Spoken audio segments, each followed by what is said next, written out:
Sejam bem-vindos a mais um episódio do Vem Pro Corre, o podcast da Refuturize, empresa de emprego e educação do Grupo Cartão de Todos Internacional.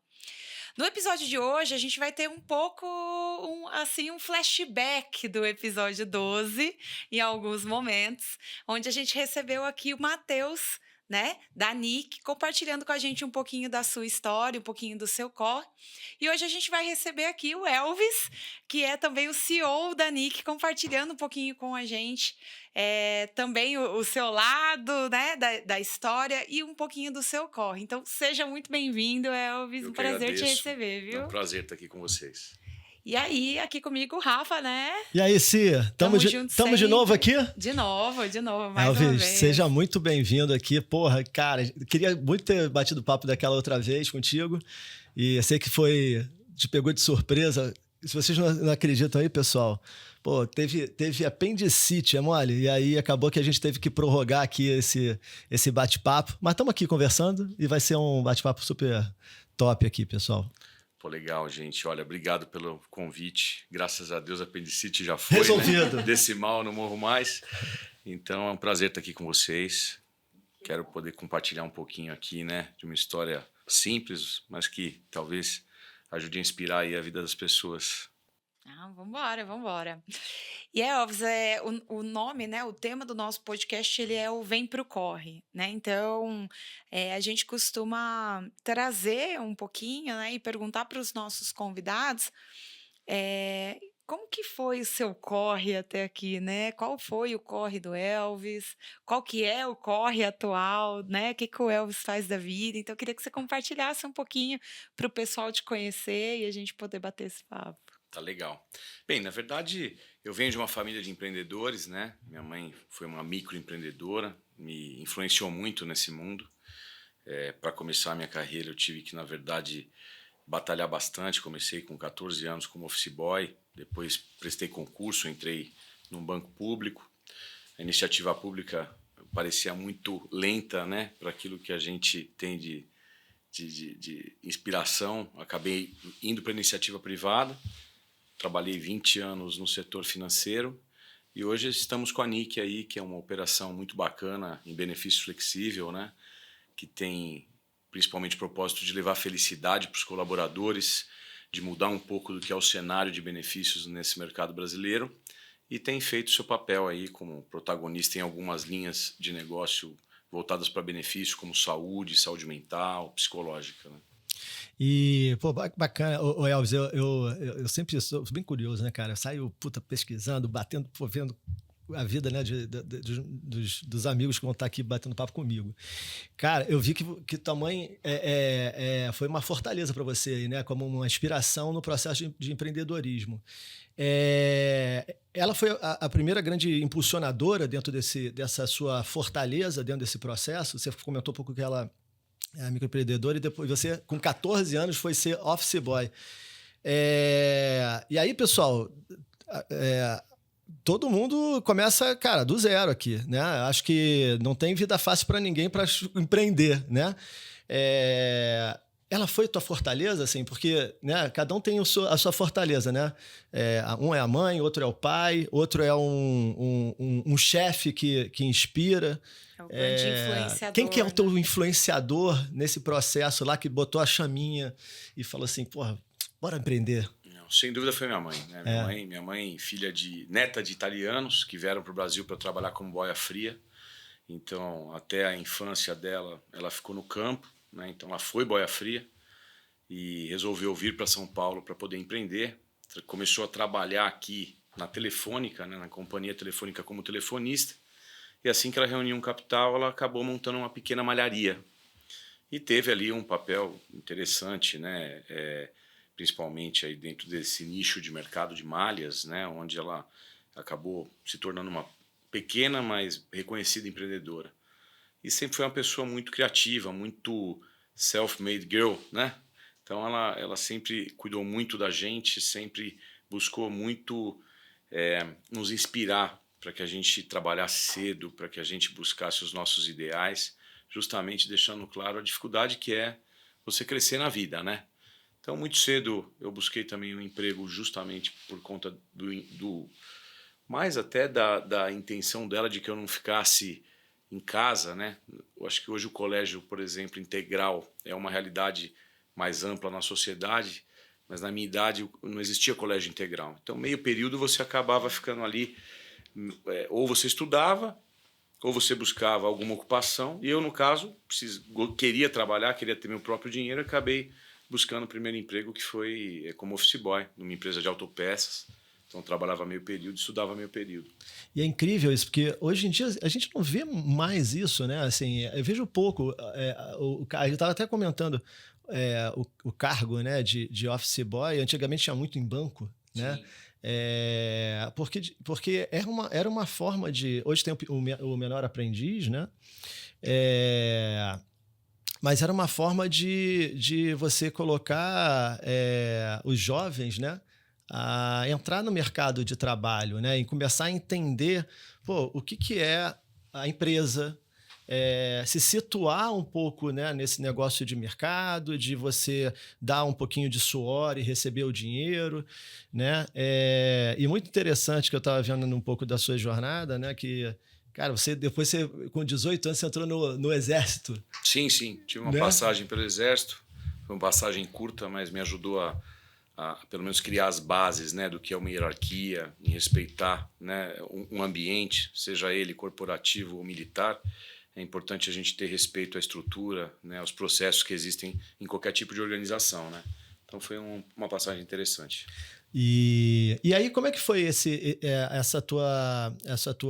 Você saiu do Exército, aí você foi estudar, você foi se preparar e você depois entrou para trabalhar no mercado financeiro. Como é que foi essa sua passagem? Na verdade, eu acabei me formando em letras e em economia, né? Eu busquei, obviamente, aquilo que eu gostava, que era literatura, sempre gostei bastante de literatura, e, por outro lado, busquei aquilo que me inspirava como profissional, que era, sempre fui ligado em números, sempre gostei muito do lado econômico, né, seja macro ou microeconomia, e acabei me formando nas duas faculdades.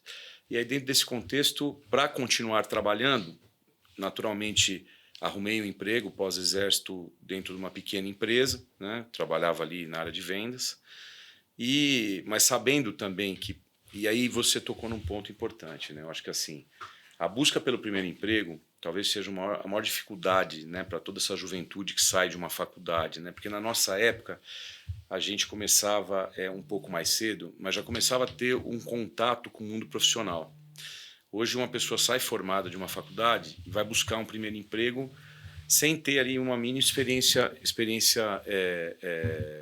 técnica, né? Então, eu acho que para mim foi muito importante, mesmo que trabalhando como office boy, entender as bases de uma empresa, né, o que faz uma empresa se movimentar, faturar, como que funciona, né, um ambiente empresarial. Então, pós-exército, acabei arrumando um emprego numa empresa, como eu falei, uma empresa pequena, uma empresa especializada em peças para o setor automotivo. E comecei a prestar concurso para tentar buscar algo diferente, né? Naquela época a gente buscava um pouco mais de estabilidade. Acabei passando num concurso de um banco público. Entrei nesse banco, comecei a trabalhar na rede de agências, né? Hoje em dia, para a juventude, aí, agência hoje é uma coisa obsoleta. Na minha época, 100% dos atendimentos, né, eram feitos pela agência, né? Por isso que existia o office boy, porque o office boy levava documento de um lado para o outro. Então, eu trabalhava na agência e rapidamente acabei projetando minha carreira dentro do banco.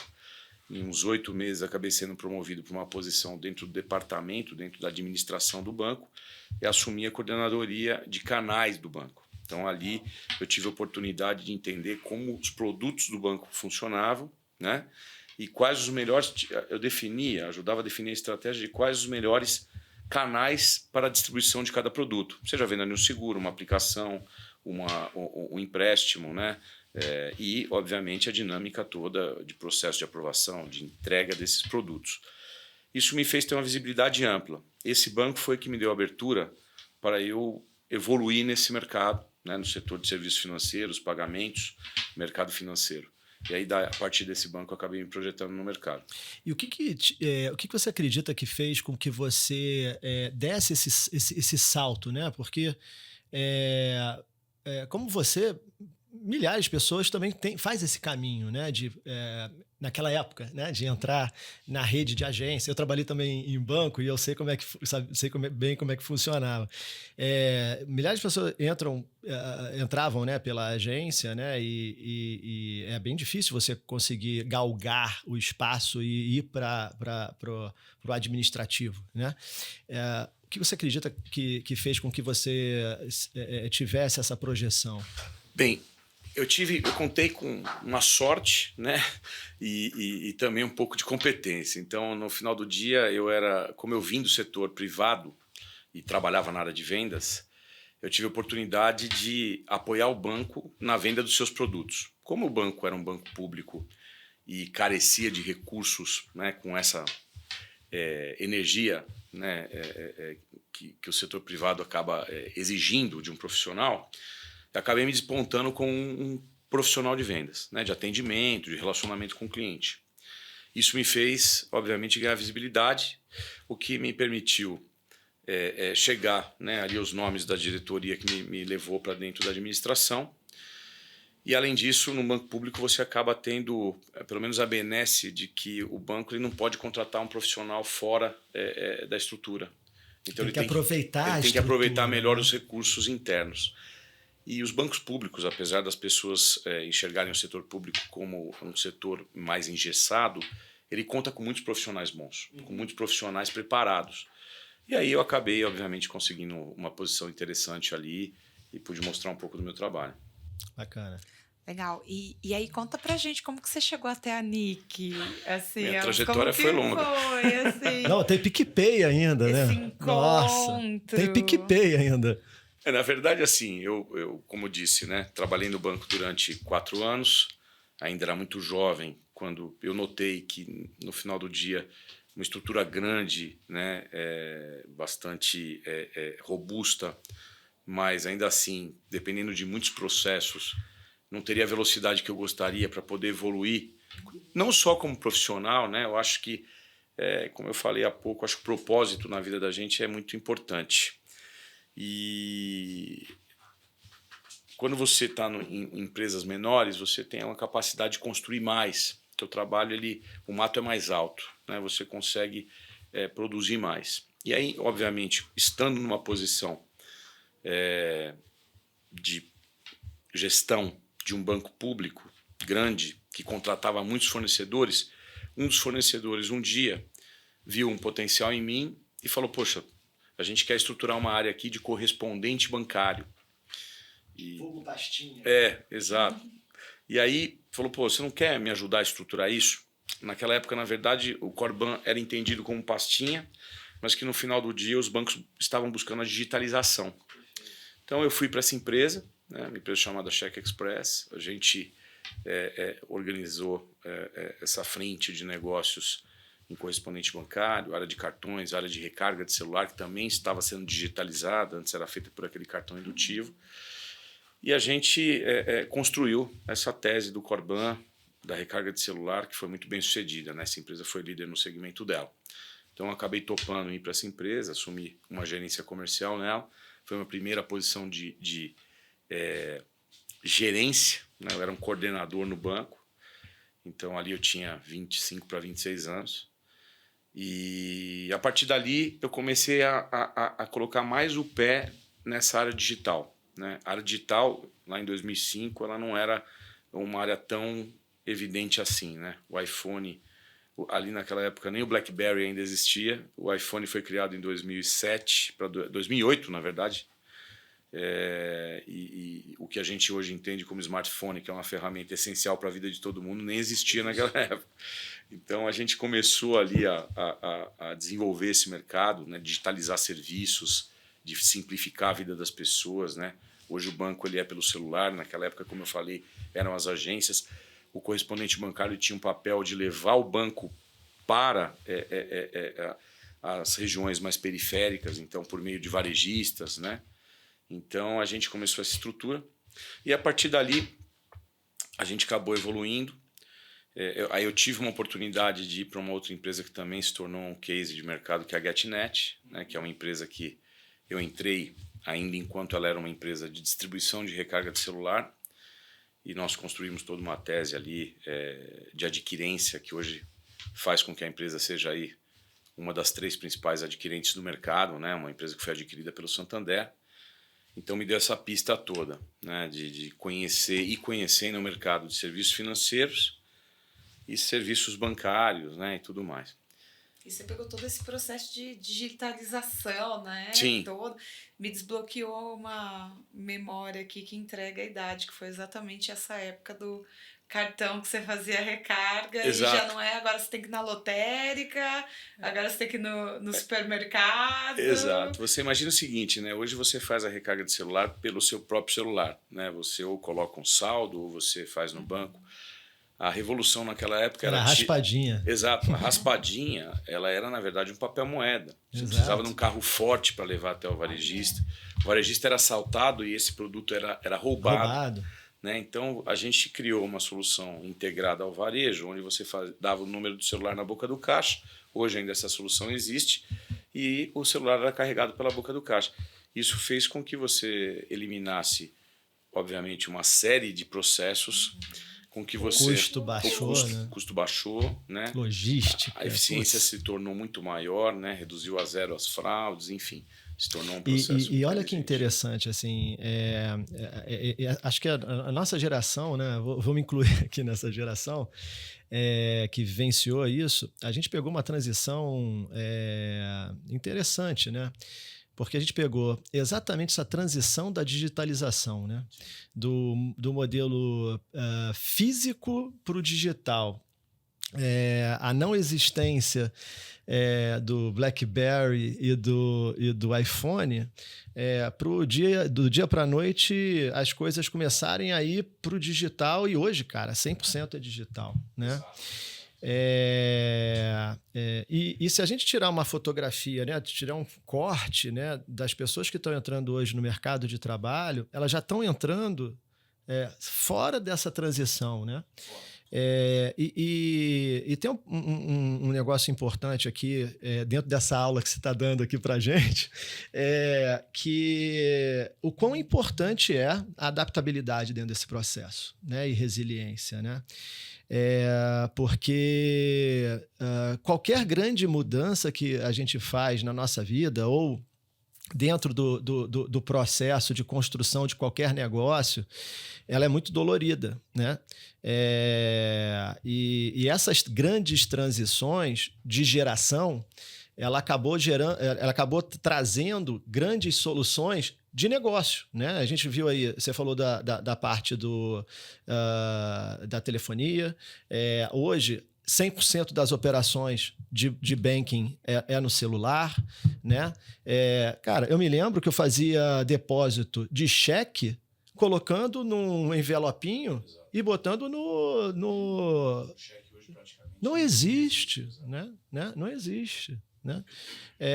Então, essa acho que só fazendo um parênteses importante, o quão importante é uma dessas competências, que é a adaptabilidade, né? Acho que o mundo tem uma velocidade de mudança e ajuste de rota, que se você não tem estômago e adaptabilidade para você se adequar a esse momento e fazer essa virada, você acaba ficando fora. E muitas pessoas acabaram ficando fora dentro dessa transição. Eu me lembro muito bem, infelizmente, né? Eu estava nessa época no Unibanco,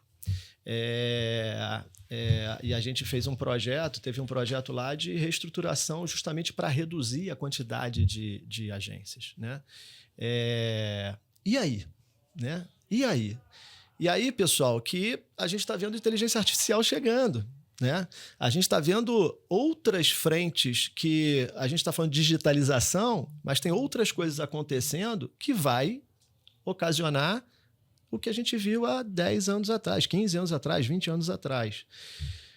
Então, se preparem, né? Da mesma forma que a gente se preparou aqui há 10 anos, 20 anos atrás, é um ponto importante para vocês levarem também para a vida, né? Acho que esse é um ponto importante para a gente levar para o nosso dia a dia. Sem dúvida. Acho que é importante reforçar que hoje a evolução, né, principalmente no campo profissional, ela é exponencial, né?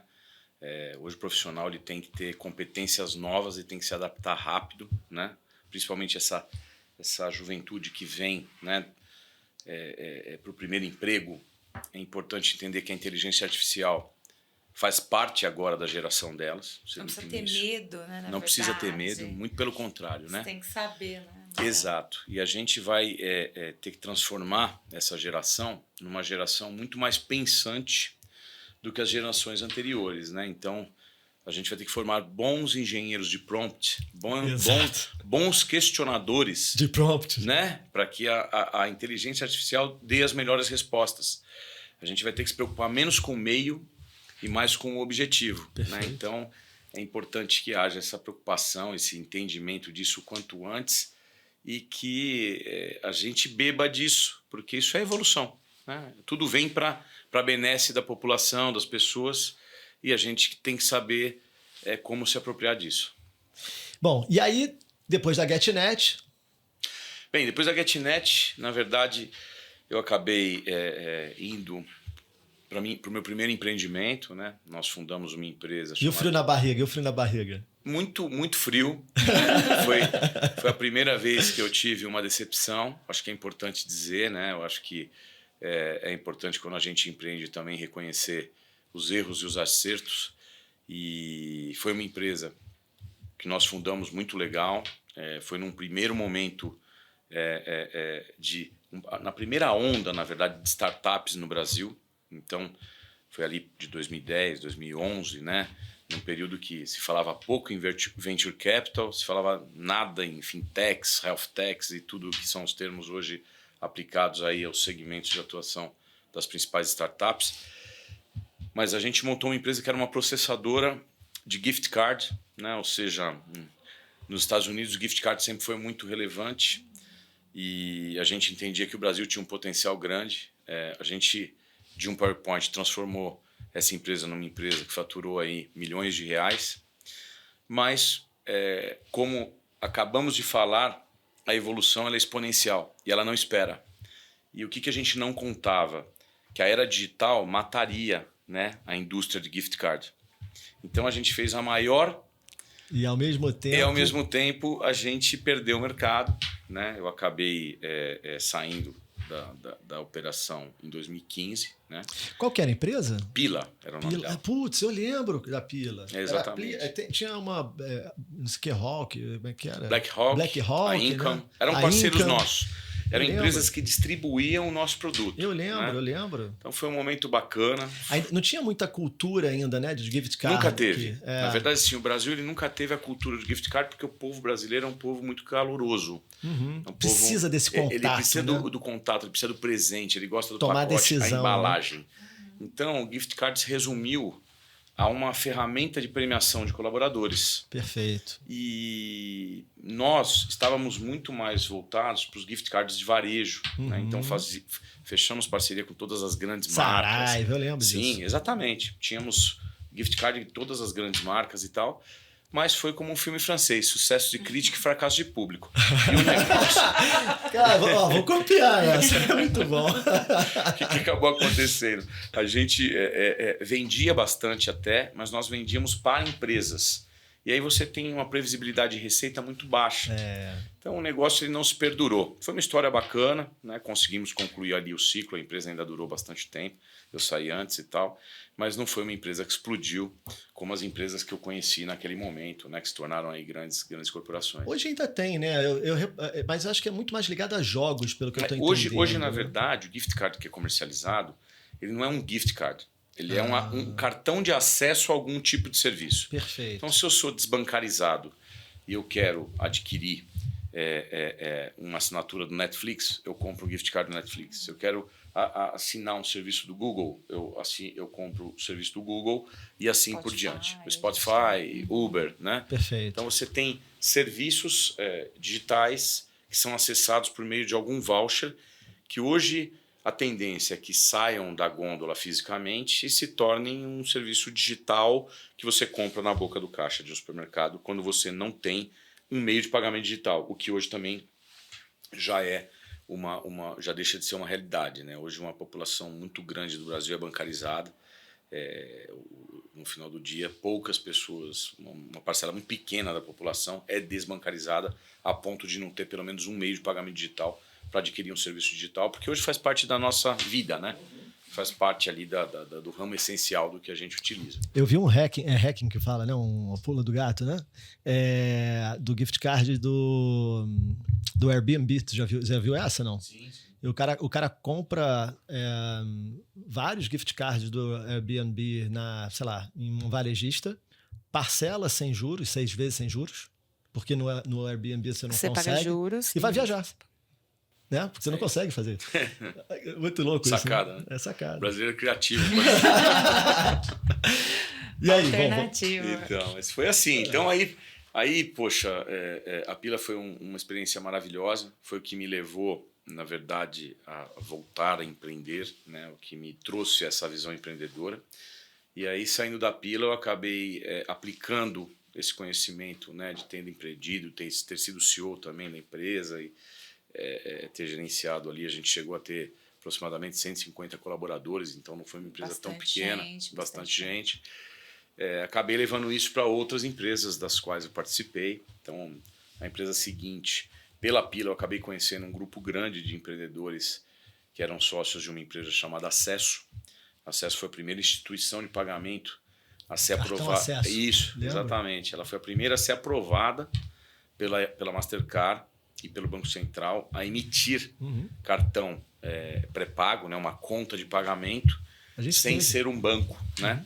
Vocês tiveram? A gente teve na Prepara, antes de virar Refuturiza, a gente tinha um cartão Acesso. Exatamente, é ele mesmo. Então, foi a pioneira nesse segmento, né? E eu acabei indo para a empresa também para ajudar a empresa a estruturar toda a operação comercial. Fui vice-presidente comercial, de produtos, de marketing lá. E construímos uma ótima tese, né? Então, a Acesso foi uma empresa que, poxa, acabou sendo vendida para a Melius, né? Uma transação muito bacana. Foi uma empresa que eu tenho muito orgulho de ter feito parte e ter ajudado a construir. E aí, enquanto estava na Acesso, como a Acesso estava indo muito bem, eu acabei sendo convidado para participar de um projeto que talvez tenha sido um dos maiores, assim, em termos de expoente, de marca, né? Que foi a PicPay. Então, aí, na PicPay eu fui também para assumir toda a área de negócios, né? Então, a gente estruturou toda a operação. Quando eu cheguei, a empresa tinha 130 funcionários. Eu saí, a empresa tinha quase 6 mil funcionários. E a gente construiu um projeto muito, muito bonito, né? Que hoje é reconhecido pelo Brasil. Tem mais de 70 milhões de usuários. São mais de 30 milhões de usuários ativos, né? Mês. E uma operação que a gente tirou praticamente ali de uma startup fundada por 3 caras incríveis em Vitória do Espírito Santo para hoje um dos maiores bancos do Brasil, né? Então eu fui estatutário na PicPay. O Original foi para lá, não foi? Sim, na verdade eu era inclusive executivo do Original também. A PicPay acabou absorvendo toda a operação de pessoa física do Original, né? Tudo que é varejo do Original foi para a PicPay. E a PicPay hoje é talvez aí uma das maiores bases de clientes do mercado, né? E foi inovadora ao extremo, né? Criando todo o conceito de wallet, que foi muito aplicado principalmente na China, né? Com Alipay, com WeChat. Mas é uma operação que, na verdade, originou talvez uma das evoluções mais importantes no mercado de pagamentos brasileiro, que foi o Pix. Então, a PicPay ela foi a precursora do Pix. Ela foi a primeira carteira digital brasileira a criar uma transação peer-to-peer. E, sem dúvida, muito do que é o Pix hoje foi inspirado na PicPay, né? É importante, né, para todo mundo que está vendo o chat saber, o podcast saber, que o Brasil ele pode ser ruim em alguns aspectos, seja politicamente, economicamente, em algumas indústrias. O financeiro brasileiro é o mais evoluído do mundo. Não tem nenhum país no planeta que tenha uma evolução tão consistente e tão sólida como o setor financeiro e de pagamentos brasileiro, né? Então, a gente acaba sendo aí vanguarda em muitas das soluções que são aplicadas no mundo e o Pix não é diferente, né? O nosso Pix aí é um sucesso, substituiu praticamente aí DOC, TED, né? Quase que 100% das transações de débito, DOC, TED e as transações financeiras em papel moeda, que eram, na verdade, um dos grandes fatores, inclusive, né, de muitos assaltos a banco, explosões de unidades de agência, né, toda essa parte ruim aí que trazia o papel moeda acabou sendo também limitada pelo Pix. Então ele teve um papel social muito importante, né, de acesso, de controle. Eu acho que é um produto que a gente tem que se orgulhar muito. E a PicPay foi uma das grandes, como eu posso dizer... Precursoras aí, né? Precursoras, né, desse tipo de transação. É uma empresa inovadora até hoje, então eu sou muito grato de ter participado do projeto e ter visto a empresa crescer bastante. E nesse processo, o que aconteceu? Eu acabei indo para a NIC, né? Eu acabei conhecendo um empresário, um cara muito bacana, um capitalista que acredita muito no empreendedorismo brasileiro. Ele já vinha investindo numa empresa que era uma instituição de pagamento que operava no mercado de Banking as a Service, né? Ou seja, ela provia infraestrutura de serviço para outras empresas, né? Então, como acesso, ele desenvolvia toda a parte de core banking e solução, tanto de tecnológica quanto de clearing financeiro, né? Toda a parte de conta de pagamento para outras instituições. E ele me convidou para o projeto e falou, poxa, eu preciso de um sócio aqui para a gente colocar de pé esse negócio. Pô, eu, querendo ou não, tinha passado por 2 instituições do início ao fim, desde da concepção, de colocar de pé, de acelerar o negócio e de aprovar perante o Banco Central, né, toda a parte regulatória e tudo mais, processo árduo, complexo. E eu resolvi peitar o desafio que ele me colocou. Falei, eu entro como sócio, a gente entende aí as sinergias que existem com as outras empresas que você tem e a gente tenta buscar, obviamente, uma solução que traga perenidade, propósito, né? E que a gente tenha capacidade de executar. Então a gente preparou a empresa em 3 grandes ondas. A primeira, reestruturar a estratégia dela. A segunda, validar essa tese no curto prazo. E a terceira é realmente construir o sonho para o longo prazo, né? E a gente fez isso. Então, construímos a tese da NIC, né? Explicando rapidamente quem é a NIC. A NIC é uma empresa que tem o propósito realmente de revolucionar o mercado de benefícios, né? Levando felicidade para o colaborador. Por que eu falo felicidade? Parece muito etérea essa colocação. Mas hoje, para o colaborador, e aí para todo mundo, né, que hoje busca o primeiro emprego, nada é fácil. É importante, a gente tem que voltar aqui para a origem, né? A gente tem que saber entender, saber ouvir, saber aprender, saber que a gente vai ter que aprender muito, refletir muito sobre aquilo que a gente desempenha numa companhia, né, sobre o nosso trabalho e o quanto a gente agrega qual o valor que eu agrego na companhia, seja servindo um café, seja tomando uma decisão de milhões. Cada pessoa tem seu papel dentro de uma empresa, né? E com a pandemia, uma das coisas que precisou ser mudada foi a forma como as pessoas enxergam, né, a sua jornada de vida, porque a gente não sabia quando a pandemia ia acabar. Então, nasceu com isso o home office, né? Nasceu com isso um pouco mais aí do trabalho, né, por projeto, né? As pessoas hoje elas não estão mais presas a querer ter ali um regime seletista, o salário, sair na hora do almoço, né? Então as pessoas hoje abriram um pouco a cabeça em função de tudo que elas viveram na pandemia e com os benefícios não poderia ser diferente. Com os benefícios você precisava ter um movimento que, primeiro, atendesse as necessidades novas dessas pessoas, ou seja, uma pessoa que faz home office, será que ela precisa de um vale alimentação? Ou será que ela precisa de uma ajuda para bancar a internet dela, né? Uma pessoa que faz home office, ela precisa, de repente, de um suporte para um curso online, né, onde ela possa se profissionalizar, porque ela não está ali na empresa junto com os companheiros para poder aprender, ela não pode se deslocar porque ela está trabalhando em casa. Então, você tem uma série de necessidades que surgiram pós-pandemia. E eu acho que a pandemia, ela, na verdade, foi um trigger para que isso pudesse acontecer, mas isso aconteceria de qualquer forma, no meu ponto de vista. Só a velocidade, né? A velocidade foi maior. A gente comprovou a tese. Seria um movimento que aconteceria, mas a gente acabou comprovando essa tese mais rápido. Então, o que a gente pensou com a NIC? Poxa, beleza, pagamentos. A gente precisa resolver uma questão de pagamento, porque pagamento é o que rege a jornada de um ser humano na Terra, né? Ele precisa ganhar, mas ele precisa pagar. Então, vamos diversificar aqui, por meio de tecnologia, os métodos de pagamento que permitem essa pessoa acessar os serviços que mais vão agregar valor à jornada dela. Segundo, saúde, né? Então, a pessoa precisa pagar, precisa comer, precisa alimentar a família com vale alimentação, vale refeição, precisa abastecer um carro com combustível, precisa pagar uma educação ou pagar uma farmácia, beleza. Mas ela precisa cuidar da saúde dela também.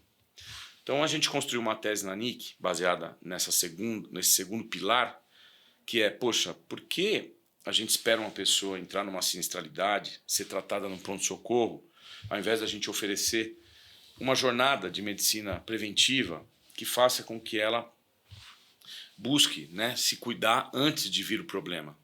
Então a gente vem construindo uma jornada que permite com que essa pessoa entenda um pouco mais que ela pode se cuidar antes. Uma telemedicina, uma telepsicologia, né, inclusive em parceria com o Cartão de Todos, né? Então, a gente tem toda uma jornada construída para garantir com que essa pessoa tenha acesso a uma medicina de qualidade, com que ela faça os check-ups necessários, com que ela tenha a capacidade de fazer ali os acessos, pelo menos primários, né?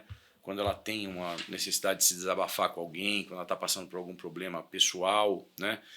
Quando ela tem ali a necessidade de cuidar da saúde física dela, ela tem acesso a academias por meio de parcerias estratégicas que nós construímos, né?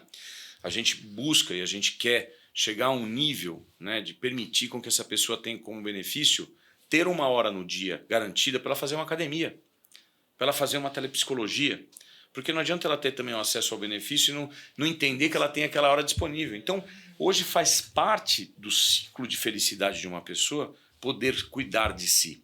E cuidar de si tem um fundo monetário. Por quê? Porque uma pessoa que cuida de si, ela trabalha mais feliz, ela produz mais, você tem uma redução de absenteísmo, você pode vir a ter uma redução de turnover, você agrega, obviamente, à empresa um propósito que vai além da troca financeira entre o trabalho, né, e o salário. Então você consegue, como empresa, também mostrar mais o quanto você valoriza aquele colaborador, né? A gente está construindo hoje na NIC toda uma tese baseada numa consultoria de benefícios que vai entregar para a empresa um score de felicidade dos colaboradores. Então, através de atributos matemáticos, a gente vai mostrar para a empresa o quanto ela está distante daquilo que é uma empresa que uma empresa que é um exemplo, né, em entregar benefícios aos colaboradores. Então, a gente está construindo toda uma tese muito legal baseada nisso, que assim que a gente tiver essa tese estruturada, a gente apresenta para vocês aqui, pode falar mais para o pessoal. Esse aí precisa estar no nosso Refuturiza 360 na plataforma. Já está conversando, já muito estamos legal. Em contato. Muito legal. E aí a gente fecha esse ciclo com uma terceira vertical, que é a vertical de crédito, né? Então, consignado? No propósito de levar felicidade às pessoas, você tem a saúde, você tem a qualidade de vida, a saúde mental, a saúde física e a saúde financeira. Então, quando eu venho com um produto de crédito consignado, eu não venho simplesmente para endividar mais o colaborador. Uma solução. Por meio de tecnologias, né? A gente falou muito aqui de digitalização. Hoje existe mais uma tecnologia disponibilizada pelo Banco Central e que ela é fundamental para que as pessoas consigam acessar crédito mais barato, que é o Open Banking. Então, por meio do Open Banking, você consegue levantar o nível de endividamento de um indivíduo e oferecer uma proposta de crédito que alongue mais essa dívida, que reduza os juros que ele está pagando, que dê mais dignidade a esse colaborador. Então, a saúde financeira é a terceira vertical, que é onde a gente entra com produtos de crédito, claro que todos eles baseados também ali na capacidade de pagamento, né, oriunda do salário desse colaborador, né, que é o famoso consignado, mas em algumas linhas de negócio, né? Porque uma coisa é eu fazer um empréstimo para uma pessoa aberto para ela gastar esse dinheiro. Outra coisa é fazer um empréstimo atrelado à quitação de uma dívida, atrelado à compra de um bem. Ajudar a resolver um problema. Ajudar a resolver um problema, né? Atrelado a levar ela um recurso para pagar um médico que ela não poderia pagar. Então você tem toda uma construção baseada nisso. E com o nosso produto, ele também tem descontos, né? Desde educação até descontos em lojas, descontos em farmácias, que faz com que o dinheiro dele também venha a valer mais. Então a gente tem todo um clube de vantagens. Então um pouco disso a Nick, né? Então quando eu comprei esse propósito de a gente fazer um turnover, né? Ou redesenhar essa companhia e buscar esse objetivo, foi muito com o propósito de levar muito além do que mais um produto de mercado. Foi mudar a vida das pessoas. E a gente está em busca disso e é para isso que a gente montou a Nick. E estamos aí, né? Eu acho que até o final do ano a gente deve atingir mais de 100 mil usuários, né? Começamos em janeiro esta operação de benefícios. A gente já tem aí mais de 30 mil usuários ativos na base. Estamos crescendo aí de uma forma bastante veloz. Muito, muito bacana. Muito bom. E aí, nessa jornada toda, Elvis, é uma das coisas que eu sempre peço para os nossos convidados compartilharem, aí são quais são as dicas que a gente deixa, né, baseado nos nossos aprendizados, para essas pessoas que estão ouvindo a gente, que às vezes estão aí no corre, na jornada, mas nossa, não sei por onde eu vou, não sei por onde eu começo, né? Tô com dúvida. Tô com dúvida. E quais são essas dicas baseadas nesses aprendizados que você deixa aí para o pessoal? Muito boa pergunta, né? Eu acho que essa pergunta a gente tem que tentar responder todo dia. Olha, primeira coisa, né? A força de vontade, a resiliência, né?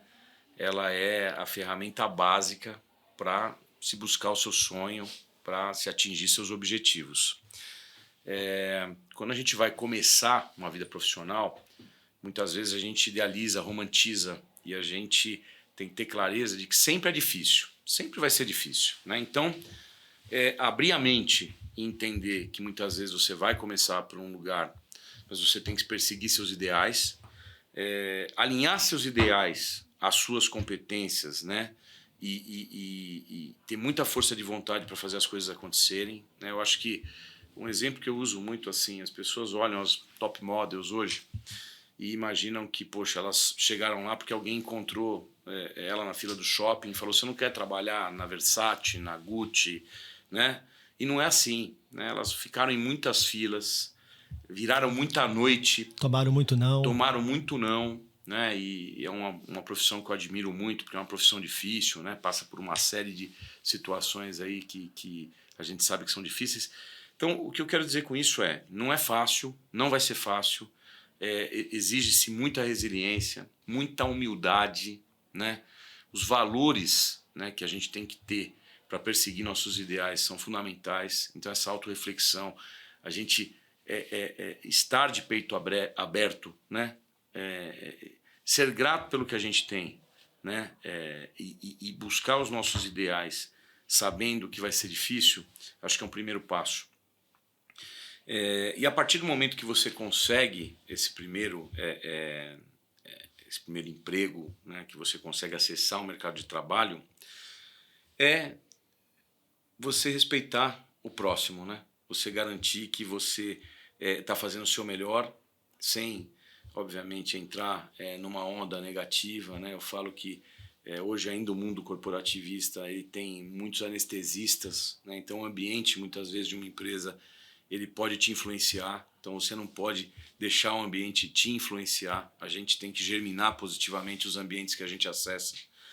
Então, muitas vezes a pessoa ela desmotiva porque ela acessa um ambiente que precisa ser mudado, e mesmo que ela entre numa posição ali ainda rasa, ela tem que entender que, como ser humano, ela pode mudar aquele ambiente, né? Então, eu acho que cada vez mais, né, principalmente considerando a forma remota de trabalho, né, hoje a globalização, todos os desafios que existem com a digitalização, as pessoas têm que entender que o papel delas cada vez mais é mais essencial dentro do contexto da empresa. Ele deixa de ser um papel secundário, um papel braçal e passa a ser um papel intelectual. Então, quanto antes as pessoas se desprenderem, né, de muitas vezes de traumas, né, as pessoas, como eu posso dizer, vergonha, sabe? As pessoas às vezes entram numa empresa no primeiro emprego e ficam envergonhadas em se posicionar, em se colocar, né? Então, acho que o equilíbrio entre você saber que você tem que aprender e você colocar a tua opinião e conseguir trazer um pouco da sua visão para agregar valor às empresas que você trabalha, eu acho que é um ponto importante hoje, principalmente para essa juventude que cada vez mais está mais distante desse ambiente corporativo, entendeu? Muito bom, muito bom. Caminhando aí para o finalzinho do nosso papo, queria te agradecer, viu, Elvis? Muito obrigado por compartilhar com a gente. Deixar um presentinho para você, para lembrar Adorei. aí da nossa, né, do nosso papo, da sua participação aqui com a gente. Obrigada. Foi muito bacana poder ouvir esse corre todo, bastante coisa, né? E também ter essa visão de como a Nick vem ajudando as pessoas assim, né? Porque a gente não tem muitas vezes as informações e essa visão de, pô, a gente está pensando na saúde financeira do cara para tentar dar um fôlego para ele, a gente está pensando na saúde dele porque senão ele não vai estar bem para produzir. Então, em todos os pilares de saúde. Isso é muito, muito bacana, né? A gente saber que tem gente pensando nisso aí, né? Então, obrigada, viu? Obrigada. Cara, obrigado demais. Aí foi um papo leve, gostoso, Sim. Inspirador. Acho que é bom e contemporâneo, porque você vai lembrando das coisas, né? Então é muito, muito, muito bacana escutar uma história de sucesso e que também não é fácil, nunca é fácil, né? Muito difícil, muito suor e inspirador, assim. Obrigado pela presença e ó, quando for o lançamento aí o próximo lançamento vai fazer aqui também com a gente. Por favor.